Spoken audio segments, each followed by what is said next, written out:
म्हणजे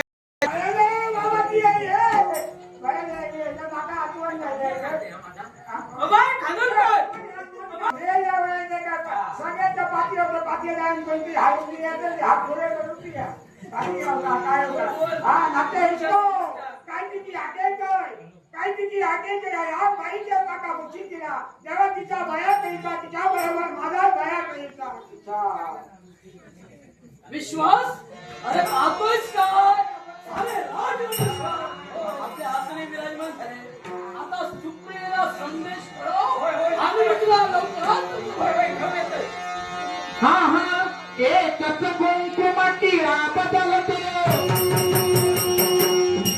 एकच कुंकुमाटी बदलते नाती ही जन्मांतरी एकच कुंकुमाटी बदलते नाती ही जन्मांतरी हळद लागता कुंकुम हसते हळद लागता कुंकुम हसते कथा ही स्त्री जन्माची माया माहेची डोळ्यात माहे आसवापरी माया माहेची डोळ्यात माहे आसवापरी आई नगात डोबात आहे आसवापरी आई बापाची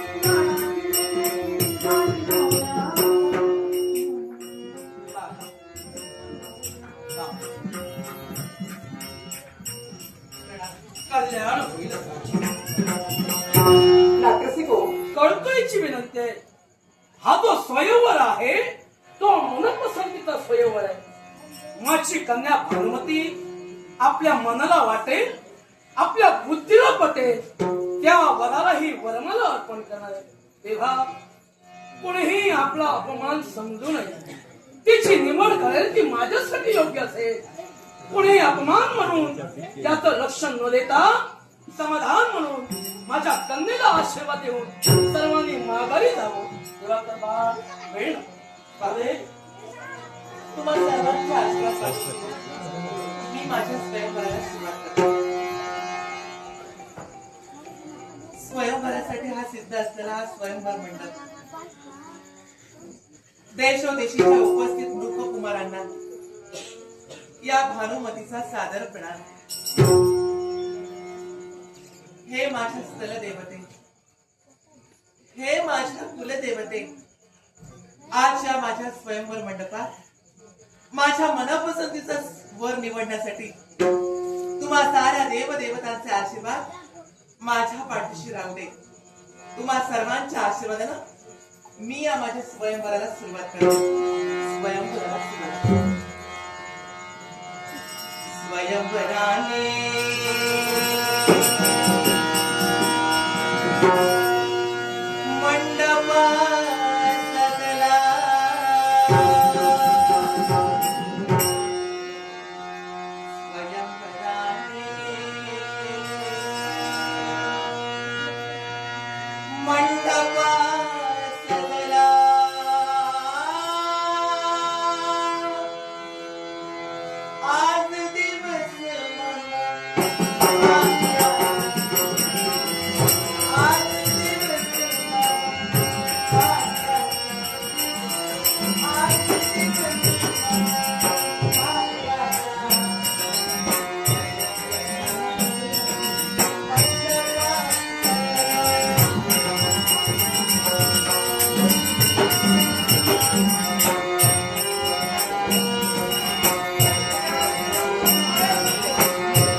आज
हाताला तुम्ही धरलं?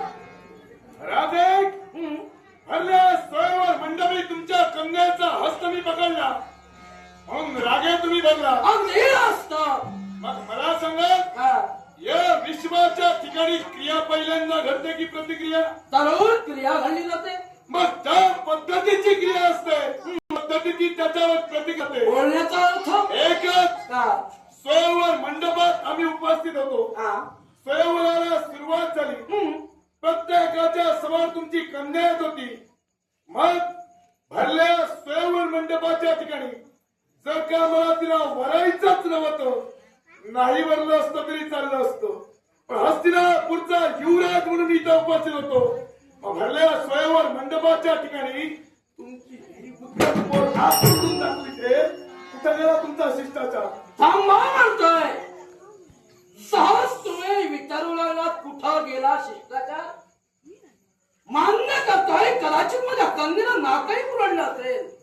नाही मी म्हणत नाही पण याचा अर्थ या स्वयंवर मंडपात वितंडवाद घालून त्याच्या हाताला धरणं हा तुमचा शिष्टाचार का? राजे हस्तिनापूरची पद्धतच तशी आहे. कशी पद्धत? चोर चोरी करून गेल्यानंतर दिवे पेटवायला आम्ही धावत नाही. चोर चोरी ज्यावेळी चोरी होते तेव्हाच तेव्हा आणि तशा तसं उत्तर देण्यासाठी आम्ही सिद्ध होतो. मला सांगा या राजदरबारी न्यायाधीश कोण आहे? संपत तरी तुम्ही आहात. आता या राज्याचा राजा मी उपस्थित आहे नव्हेच तर वधूचा बाप म्हणून मी इथं आहे.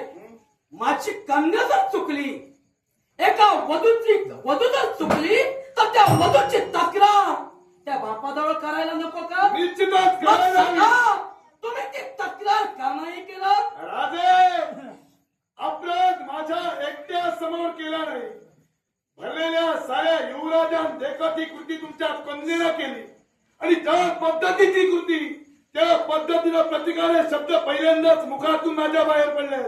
तुम्ही म्हणालात भल्या राजदरबारी कृती घडली पण दृष्टीशे फक्त तुमचा पडलाय आणि म्हणून तुम्ही हे कृत्य केलं. मान सन्मानाच्या गोष्टी सांगू लागला. तुम्हाला काय वाटलं तुमच्या हस्तिनापुराचा मान सन्मान आम्ही परिपूर्ण ठेवला नाही का? काय म्हणत तो होता? मान सन्मान ठेवून तुम्हाला इथं बोलविलं. इथं आम्ही चुकलो का?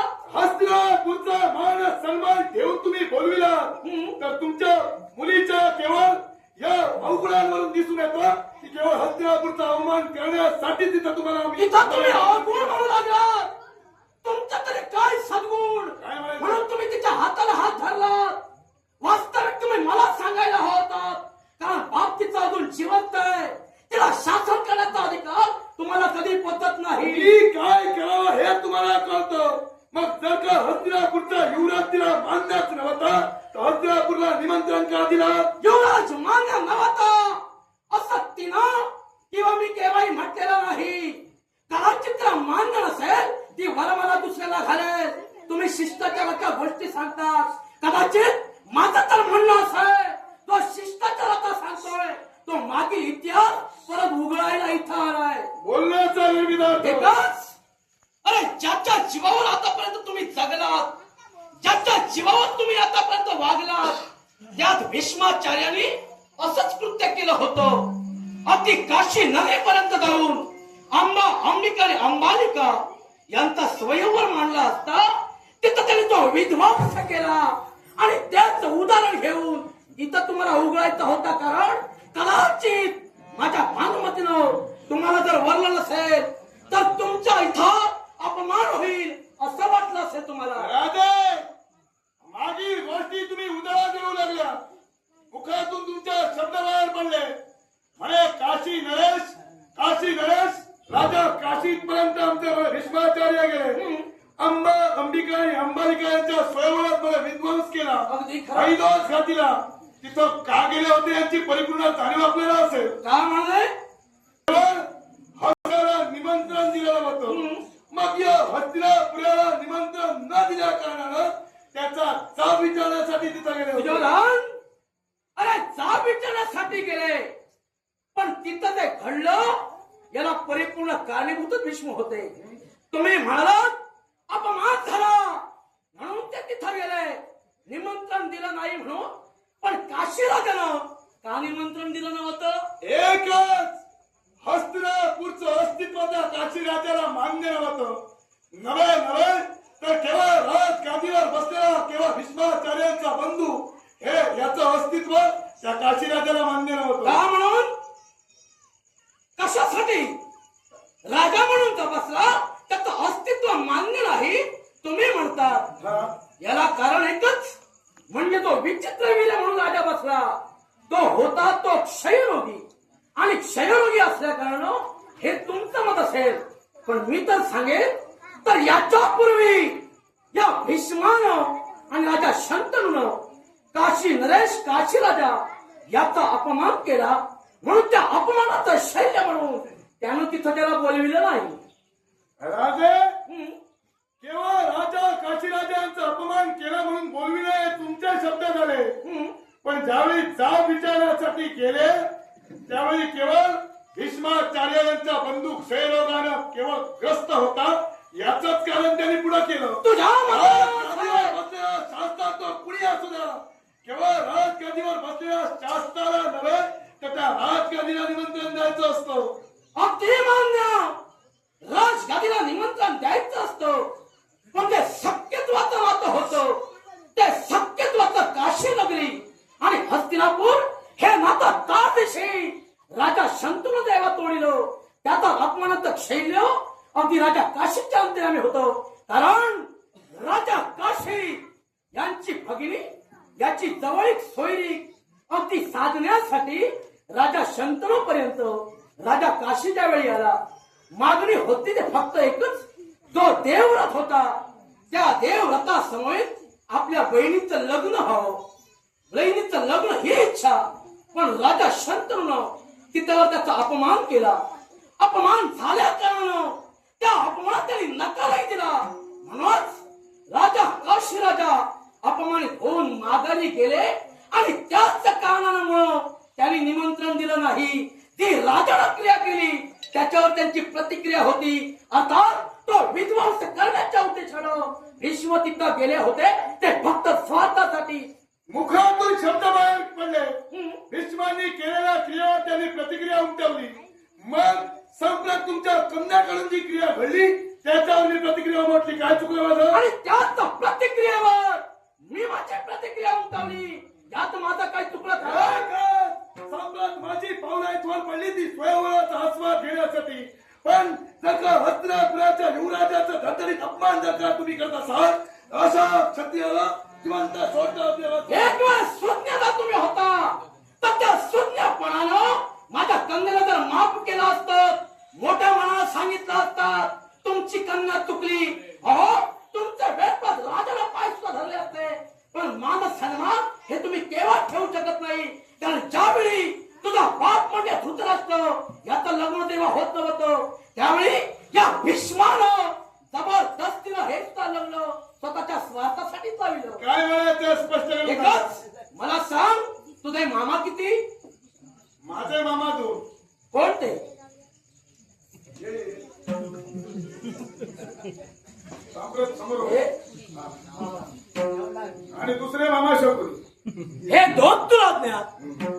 मी सांगतोय तुझे मामा एक आणि दोन नव्हे तर 100 होते. पण त्या 100रातील फक्त एकच जिवंत राहिला. याला कारण म्हणजे भीष्माचार्य. आणि त्यात भीष्माचार्याने अगदी तुझ्या मामाना नव्हेच गांधार नरेश राजा सुबल याला कारागृहात डांबून ठेवलं. ते स्वतःच्या स्वार्थासाठी.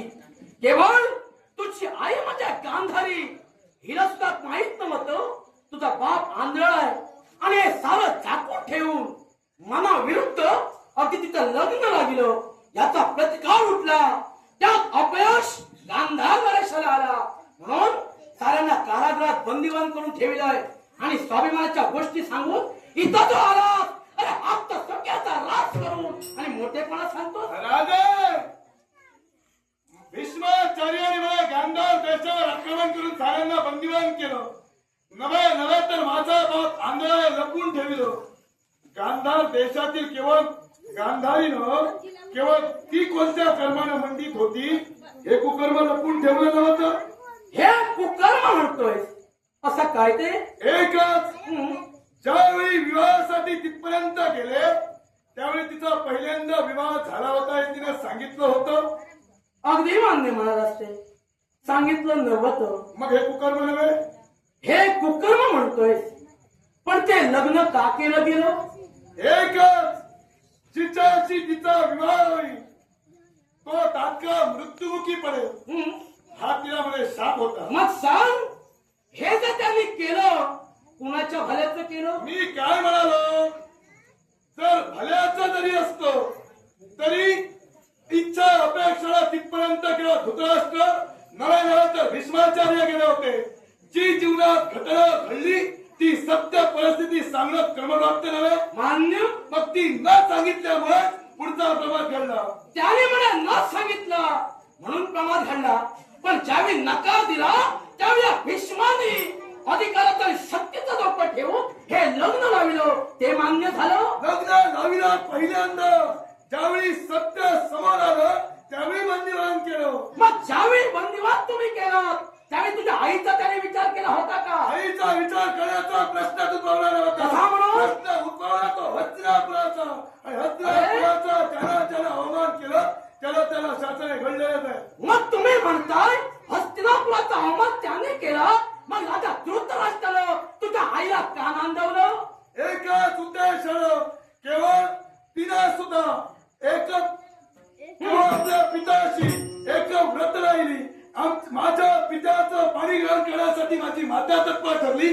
माझी माता पित्याशी एकनिष्ठ राहिली म्हणून त्याला तिने नांदवली. मग तिचे निष्ठता राजा सुबलच्या पाठी भीष्म ठेवू शकत नव्हते का? निश्चितच. कारण केवळ तिथं सुख पाहिल्यानंतर गांधार द्यायचा सुचनांचा परिणाम झाला, यात वाईट होणार होता का? अरे तुझा एक मामा जिथं जिवंत आहे तिथं 100 मामा राहिले असते, तुझा वाईट झालं असतं का? मामा जिवंत राहिल्यापेक्षा मेल्याच्या मुलाची कारणीभूत मी मगा म्हणालो. त्यांचं कर्म ज्या पद्धतीने अनुभवलं त्या कर्माची फळ त्यांना भोगावीच लागली. आणि त्याचं कर्म करत निमित्त फक्त माझ्या पोरीनं तोंड मुरडलं हे जर घेऊन चालू असेल सुयोधन इथं तुझा मान सन्मान टेकलाय, तो अपमान होण्यासाठी चालतोय तो. नाही तो केव्हा अपमानाचा सूर तुमच्या वडाला घेईन. शतकम प्रतिशतकम हे राजाचे कथा शिकाला तुझा आभार. अधर्मासया कधी रे माधव अधर्मासया कधी रे माधव कवनी मोह पडावा कवनी